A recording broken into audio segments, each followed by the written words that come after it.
Hello राज। दो जहानर बादशाह हुजूर पाक सल्लल्लाहु अलैहि वसल्लम की फरमान है, ईमान की तीन सतह।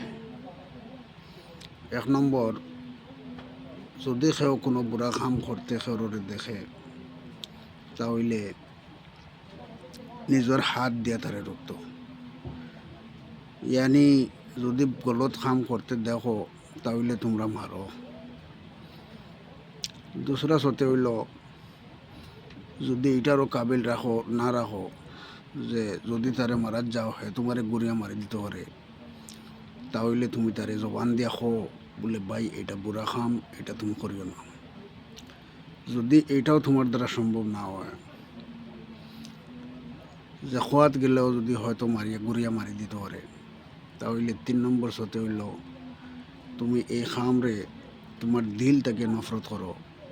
যদি তুমি নফরত করো তে বোঝা গেল যে তোমার ভিতরে সামান্য হইলেও ইমান আছে। আর যদি নফরত না করো, তারার লগে মিলিয়া জুলিয়া থাকো আর তারে না খো, তারে না রুকাও, তাহলে বোঝা গেল যে তোমার ভিতরে ইমান নাই। এর লাগে আমার ভাই হল, দোস্ত হল, বুজুর্গ হল, যে জায়গার মাঝে কোনো গলত খাম দেখা যাইব, এটা আমরা আউয়াল হাত দিয়ে রুখতাম, জবান দিয়ে রুখতাম, না হইলে আমরা দিল দিয়ে এটা থাকি নফরত করতাম। যে সময় মানুষে এই 3 সতের মধ্যে ঢুকে যাব, তখন তার লাগে করণীয় ফাঁস কাম হয়ে থাকলো।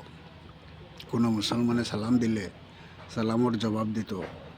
2 নম্বর হইল, কোনো মুসলমান বেমার পড়ে যদি তারে ইয়াদত করা যাইত। 3 নম্বর হইল, কোনো মুসলমানে যদি দাওয়াত দেয় তার দাওয়াতরে তুমি কবুল করতায়।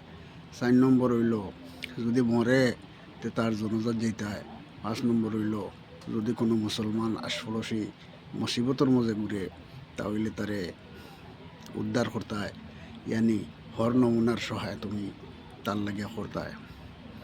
এই 5 কাম যদি ইমানোর সতরে ফুরা করি আমরা করি, তাহলে বোঝা যাইব যে আমরা আল্লাহকে রসুল আলাইহি সাল্লাতু সালামর উম্মতির মধ্যে আমরা স্থান আছে। আর না হইলে আমরা কোন জায়গাতে আছি আফসোস করার বিষয়, দেখার বিষয়। মোহতারম দোস্ত বুজুর্গ, এইগুলা জিনিসের উপরে আল্লাহ পাক পরবর্তীকার আলমে আমারে সহ দুনিয়ার মুসলমানগুলোরে আমল করবার তৌফিক দেখ।